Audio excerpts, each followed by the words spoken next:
Tiene la palabra el diputado Nicolás Mayoras. Muchas gracias, señor presidente. Escuchaba atentamente a los compañeros que me precedieron en el uso de la palabra y tomo algunas ideas que quiero reflexionar. La capacidad contributiva no se mide justamente con el impuesto a los ingresos brutos, no es el impuesto más adecuado para medir la capacidad de un contribuyente. Por eso se lo llama uno de los impuestos más distorsivos, porque se sanciona la ley, se aplica el impuesto, pero no sabemos dónde termina, impactando ese aumento. Y es justamente lo que está pasando aquí. El impuesto a ingresos brutos, como bien dijo el diputado Bastía, entró por senadores y era un verdadero impuestazo, porque no tenía tope la aplicación del índice de convergencia en el impuesto inmobiliario y porque generaba un aumento en la alícuota de las empresas molineras que realmente lo saca de competitividad. El Senado, bueno, le puso un tope del 65% al índice de convergencia y ahora hay un compromiso de no aplicar ese aumento al sector molinero que quedaría fuera directamente del mercado. Pero nosotros creemos que realmente esto no es suficiente por varios motivos. En primer lugar, estamos de acuerdo con que los impuestos deben acompañar la inflación y que el Estado necesita de esos recursos. Pero creo que cuando se tratan estas leyes deben hacerse con un consenso amplio, como el que reclamábamos al tratar la ley anterior, escuchando a todas las partes. A nosotros nos queda la impresión de que esta ley ha sido un acuerdo forzado entre los bloques mayoritarios, el bloque mayoritario y el de gobierno, pero que no atiende realmente a la realidad de los santafesinos. El impuesto a los ingresos brutos a las entidades bancarias, que sí, claramente son las que más han ganado en los últimos años, no hay ninguna duda. Pero ¿de verdad creen ustedes que ese impuesto lo van a absorber las entidades bancarias? Ustedes saben que el impuesto a ingresos brutos es uno de los impuestos que más rápido y más fácilmente se traslada al contribuyente. Entonces, en este juego de medir capacidades contributivas, creo que estamos usando la herramienta más defectuosa que hay.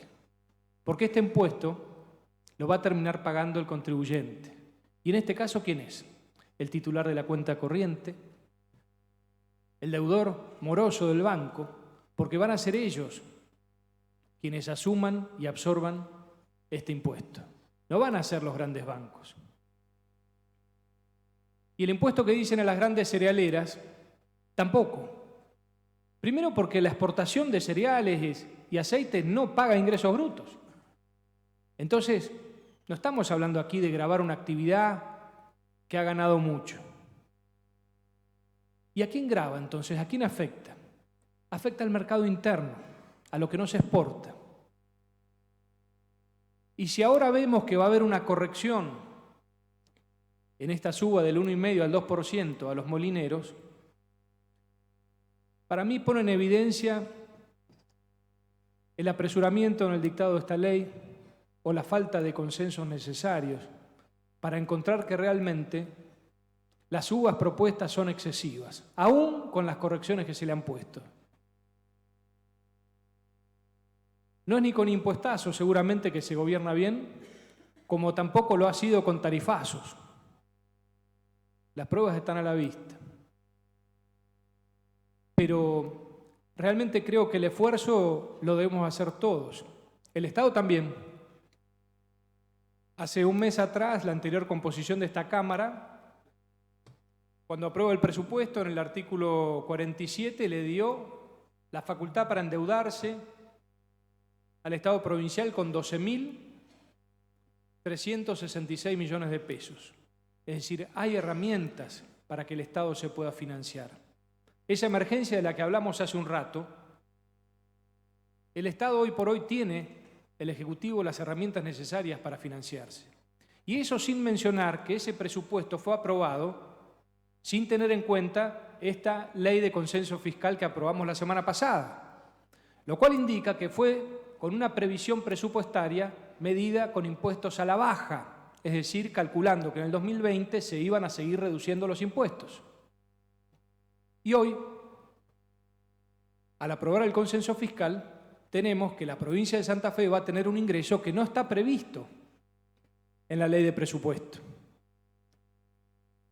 Frente a eso, frente a esa posibilidad y esas herramientas que ya le ha dado esta legislatura al gobierno provincial, al Ejecutivo, creemos innecesario y además distorsivo darle esta herramienta sobre el impuesto inmobiliario, que va a llegar al 65% en muchísimos casos,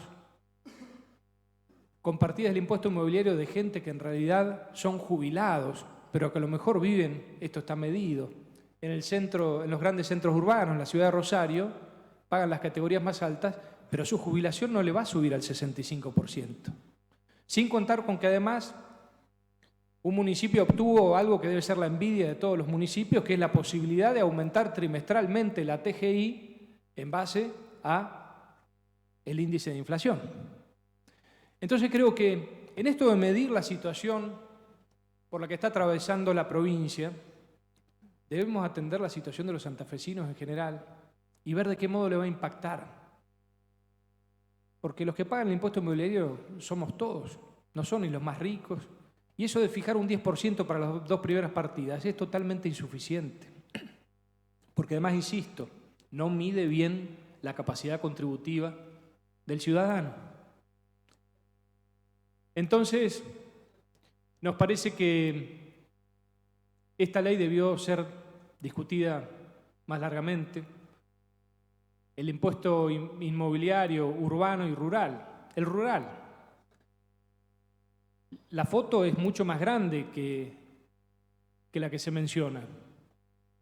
El campo va a sufrir el aumento de las retenciones. Va a sufrir la baja de los commodities en el mercado internacional. Va a sufrir el aumento del costo del flete, del transporte. Y todo eso no está contemplado en esta suba. Nos parece entonces que la solidaridad, claro que hay que aplicarla, y nos parece un concepto esencial en esto.